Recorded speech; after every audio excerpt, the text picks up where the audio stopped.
Welcome to beginner friends. అందరికీ నమస్కారం. ఓం నమో భగవతే వాసుదేవాయ. ఓం నమో భగవతే వాసుదేవాయ. భగవద్గీత పారాయణలో ఈరోజు 4వ అధ్యాయము జ్ఞానయోగము 30వ శ్లోక నెంబర్ 30.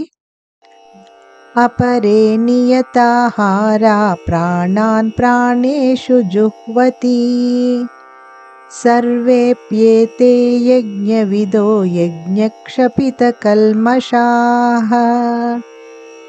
తాత్పర్యం: ఇంకా మరికొందరు ఆహారాన్ని తగ్గించి శ్వాసను ప్రాణశక్తిలో యజ్ఞంగా సమర్పిస్తారు.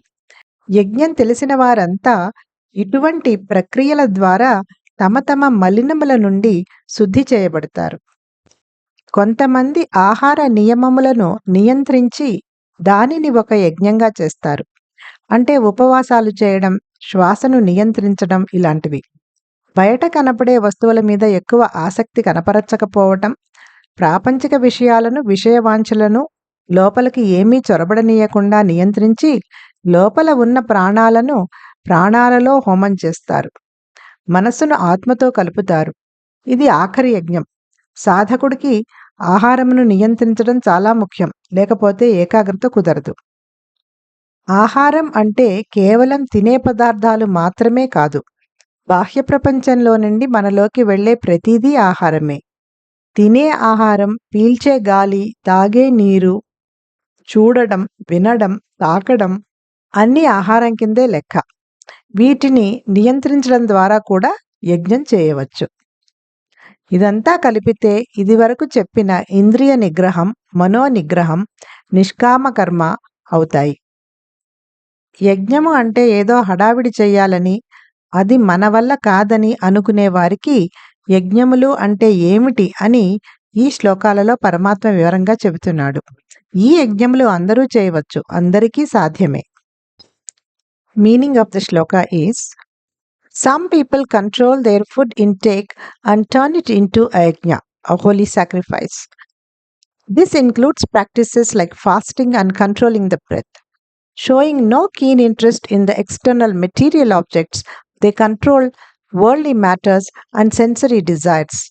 Preventing anything from penetrating inside, they sacrifice the inner life forces, pranas, into the life forces themselves. They unite the mind with the soul, that is Atma. This is the ultimate yajna. For the spiritual seeker, that is the sadhaka, regulating food intake is very important. Otherwise, focus and concentration cannot be achieved. Food does not mean just the items that we eat. Everything that enters into us from the external world is food. The food that we eat, air that we breathe in, the water that we drink, what we see, what we hear, what we touch, etc. And all of these count as food. A yajna can be performed by controlling these as well. When combined, all of this becomes the previously mentioned control of senses, that is Indriya Nigraham, control of the mind, Mano Nigraham, and selfless action, that is Nishkama Karma. To those who think that yajna requires a massive effort and is beyond our capacity, the Supreme Soul, Sri Krishna, explains in detail in this verse what yajnas truly are. And these yajnas can be performed by anyone and are achievable for all. Om Namo Bhagavate Vasudevaya.